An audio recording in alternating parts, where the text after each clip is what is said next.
Bienvenue dans Réponse de mec. Dans ce podcast, 3 hommes répondent à la question d'une femme. C'est hyper sympa, c'est hyper frais, c'est très souvent très marrant. Aujourd'hui, on a 3 mecs formidables qui viennent tout droit du Club des Gentilshommes et je les en remercie.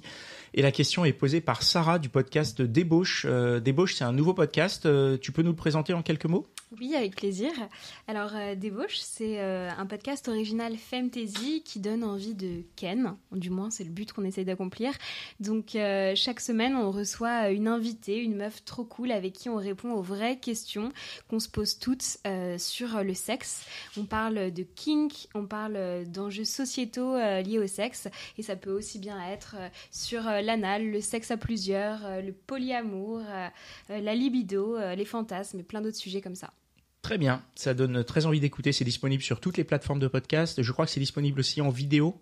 Oui, aussi sur YouTube en vidéo, oui. Ok, bah écoutez, une fois que vous avez fini d'écouter cet épisode de Réponse de mec, n'hésitez pas à aller écouter Débauche. Tout de suite. Ouais, c'est vraiment un super podcast très enrichissant.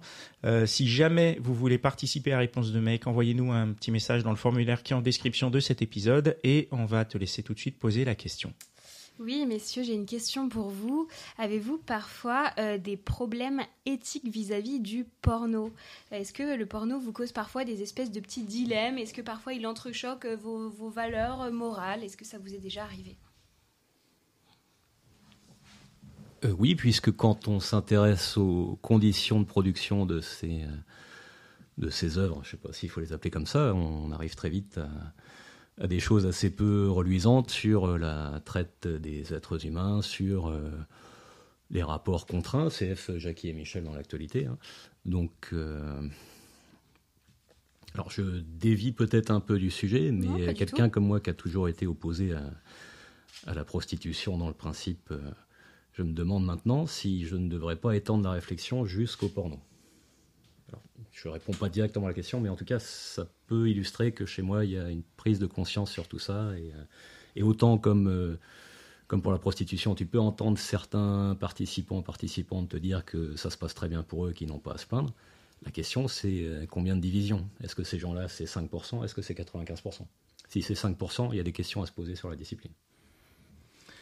Et si je peux me permettre, pour continuer dans la question du sens de Sarah avant que les autres répondent, est-ce que ces questionnements éthiques que tu as influent sur ta consommation du porno ? C'est-à-dire tu fais quoi ? Tu choisis du porno éthique ? Tu regardes que des films d'avant certaines années ? Puisque le porno a quand même beaucoup évolué. Je pense qu'il est beaucoup moins éthique aujourd'hui, maintenant qu'il est devenu un peu gratuit et que tout le monde en fait. Ou est-ce que c'est une illusion ? Est-ce qu'il a toujours été pas éthique ? Bon, ça c'est un peu un détail, mais du coup, quel est toi ton rapport personnel au porno ? Du coup, tu n'en consommes pas, tu t'en consommes et en fait tu dis ah c'est mal, quel est le...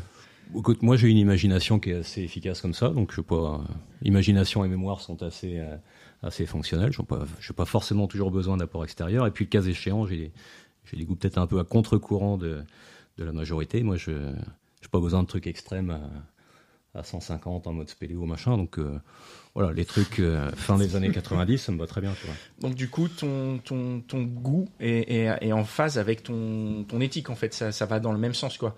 Tu vois, parce que tu pourrais avoir une éthique et dire putain, la prostitution c'est mal et tout, et n'aimer que les pornos de meufs qui se font agresser dans des parcs, par exemple. Donc ça va, toi t'es aligné, quoi. J'essaye, j'ai la prétention. Après, je ne peux pas non plus dire avec certitude comment se sont déroulés les tournages des choses que j'ai regardées, tu vois. Je ne saurais jamais si... Ça, c'est le cinéma.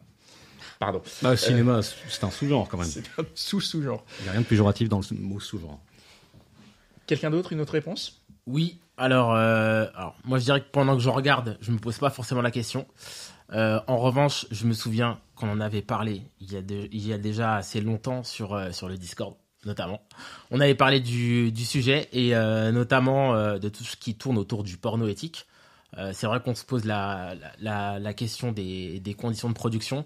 Alors, perso, tout ce qui va être pratique extrême, porno hardcore, etc., c'est des choses qui, moi, me rebutent, donc je regarde pas, forcément. Donc ça exclut ça. Cela étant dit, on ne connaît pas forcément les conditions de tournage. Je sais qu'on avait parlé justement sur Discord de tout ce qui est porno éthique. Alors, il y avait un mec qui n'est plus sur le Discord aujourd'hui, qui avait parlé je crois que c'est un label ou c'est une maison de production qui s'appelle Ersties, qui fait des choses qui sont beaucoup plus apparemment respectueuses, où le consentement est respecté.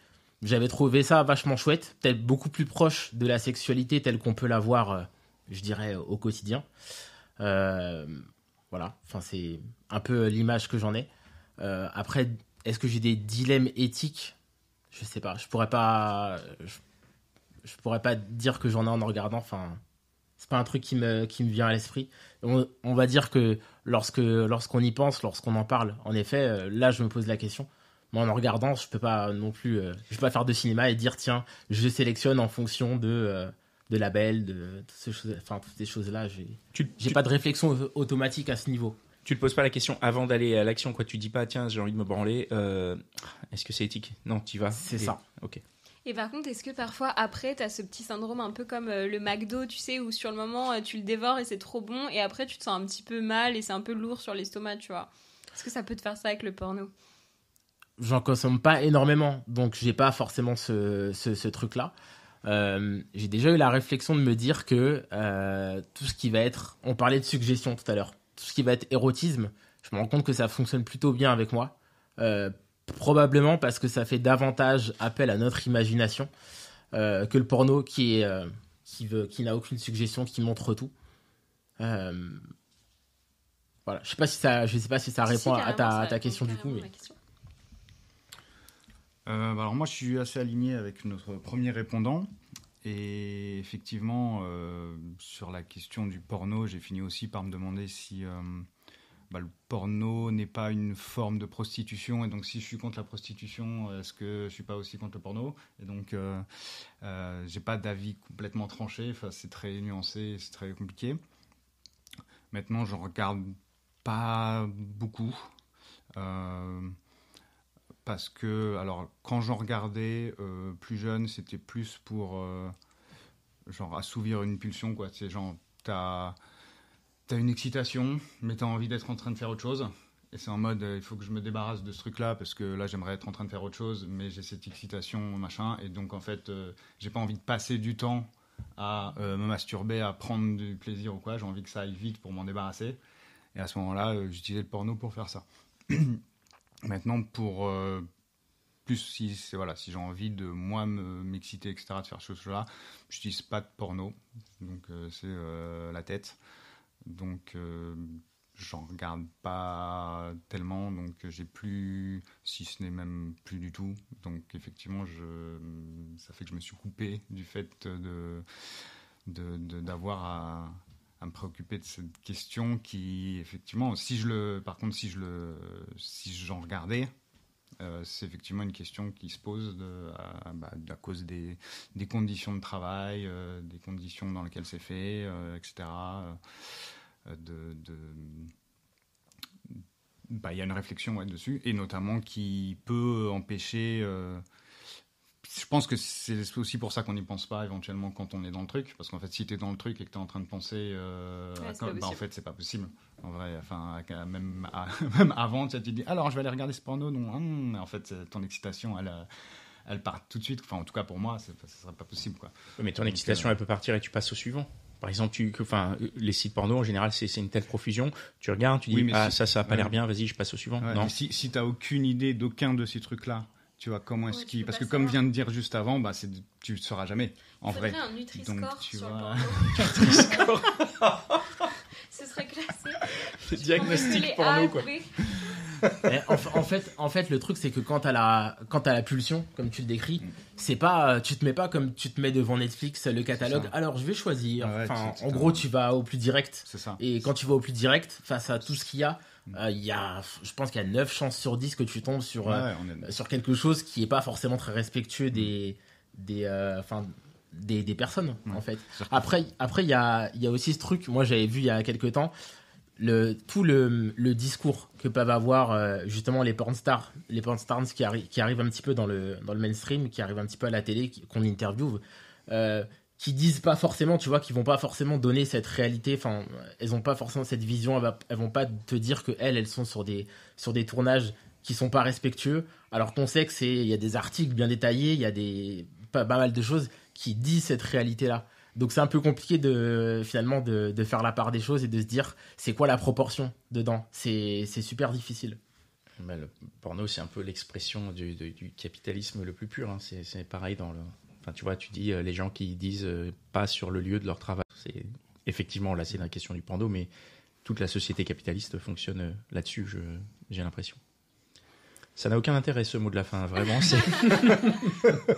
Pardon, vas-y. Oui, juste une remarque. Je me souviens d'une interview de, si j'écorche pas son pseudo, Lisa Del Sierra, qui disait avoir reçu, donc une actrice porno, elle est peut-être aussi réelle, hein, je ne sais pas, mais en tout cas, elle disait avoir reçu un jour un message sur les réseaux sociaux d'un spectateur, on va appeler ça comme ça, qui disait « J'ai appris que certains de tes contenus ont été piratés sur les plateformes X, Y et Z. Je ne le savais pas jusqu'à cette date. Donc depuis, en réaction, je suis revenu vers ton site en propre pour consommer les contenus à la source avec rémunération. » Et alors qu'on n'approuve ou pas le genre cinématographique et la profession que ça représente, elle, au moins, disait « Avec des gens comme ça, je suis rétribué pour mon travail. » Donc c'était déjà une façon, au moins, de raccrocher les wagons de l'éthique sur sa consommation. Alors, l'éthique adaptée à la dimension économique de la chose, pas nécessairement adaptée à la dimension humaine, qui est un autre sujet, même si connexe, mais au moins sur l'aspect ne pas être floué pour son travail. Du coup, si je continue un peu la réflexion dans ce sens-là, ça va aller vers la meilleure manière de consommer du porno, c'est les My OnlyFans, ce genre de compte où ce sont les filles elles-mêmes qui ont la main sur leur contenu, qui sont donc de fait productrices et créatrices de leur contenu, et qui donnent quelque chose. Donc en étant abonné à un My OnlyFans, par exemple, on est sûr de consommer quelque chose d'à peu près éthique, enfin sûr entre guillemets, puisque évidemment il y a toujours... Moi je suis loin d'être une experte sur le sujet, donc je donne mon petit avis subjectif et ma minuscule culture sur le sujet. Mais c'est vrai que tout à l'heure, quand tu disais le porno est de moins en moins éthique, j'étais tentée de nuancer tes propos en disant que depuis quelques années, en fait, grâce aux mimes, OnlyFans et même sur Pornhub, ils ont un portail payant des créateurs, en fait, où c'est les créateurs en direct qui monétisent leurs vidéos, avec quand même une petite commission pour Pornhub, mais en tout cas, ils sont rémunérés en direct, donc ils n'ont plus besoin de passer par des réals, etc., d'aller sur des lieux de tournage. Ils font tout depuis le confort de leur maison, etc. Ça semble a priori redonner un peu plus d'éthique au milieu, en tout cas quand c'est comme ça, mais bon, une fois encore, vraiment, c'est ma très faible connaissance sur le sujet qui parle, donc voilà, je pense qu'il y a des choses quand même qui bougent, et je pense qu'aujourd'hui il y a plein de façons quand même de consommer du porno de façon plus éthique. Il y a aujourd'hui aussi des réalisatrices, notamment féministes de porno, qui font du porno pas seulement pour les femmes, mais tout le monde, avec au moins on est sûr, c'est une sorte de label, au moins on est sûr que tout le monde a été bien traité pendant les tournages. Il y a aussi... c'est le Nutri-Score dont tu parlais. C'est une sorte de Nutri-Score. Il y a aussi l'alternative du porno audio, l'audio-porn. À voir si elle plaira aux hommes ou pas, parce que l'audioporn, la plupart du temps, est pensé pour les femmes, comme une alternative au porno mainstream pour les femmes, et peut-être que des hommes pourront y trouver leur compte aussi. Tout ça pour dire qu'aujourd'hui, il y a quand même de plus en plus d'alternatives, donc je pense que ceux qui ont envie, ceux qui sont un peu woke, et qui ont envie de reconnecter leur éthique à leur désir et leurs fantasmes, ont les outils pour commencer à le faire.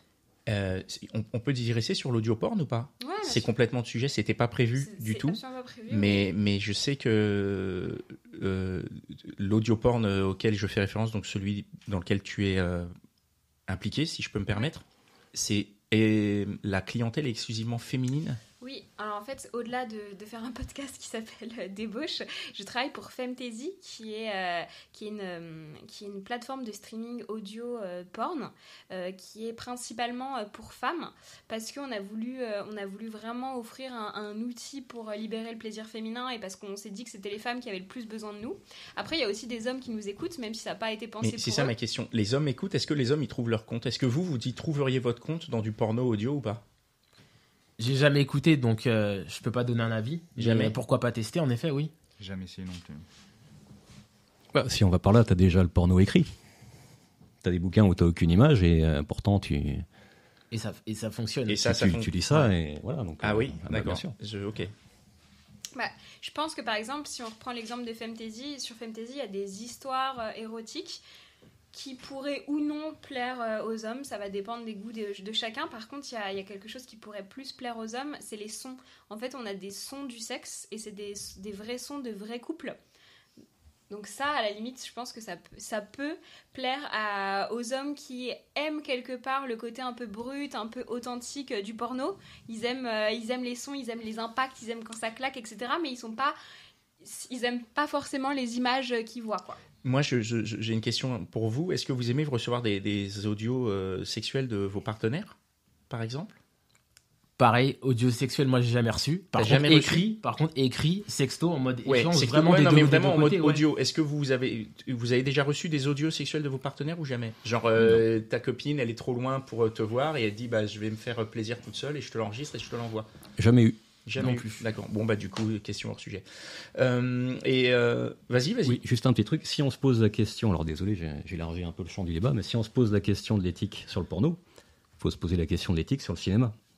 Parce que un dernier tango à Paris, la scène de la sodomie, quand on voit les dégâts que ça a causé chez Maria Schrader, je ne sais jamais son nom, ça a beau être un film, tout ce qu'il y a de plus officiel, diffusé dans tous les canaux habituels, manifestement, les conditions de tournage sont loin d'avoir été exemplaires. Je ne suis pas spécialiste du sujet, mais il ne faudrait pas s'épargner la réflexion sur le cinéma mainstream, au prétexte qu'on y serait peut-être moins sensibilisé, quoi.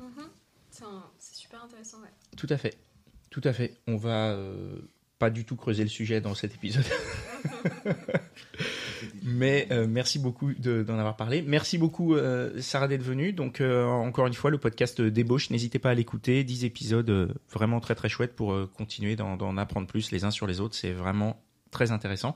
Si vous avez aimé ce podcast, laissez 5 étoiles. Le Discord dont on parlait dans l'épisode, c'est le Club des Gentilshommes. Je vous invite fortement à le rejoindre. Et voilà, on se retrouve la semaine prochaine pour un autre épisode. Allez, ciao!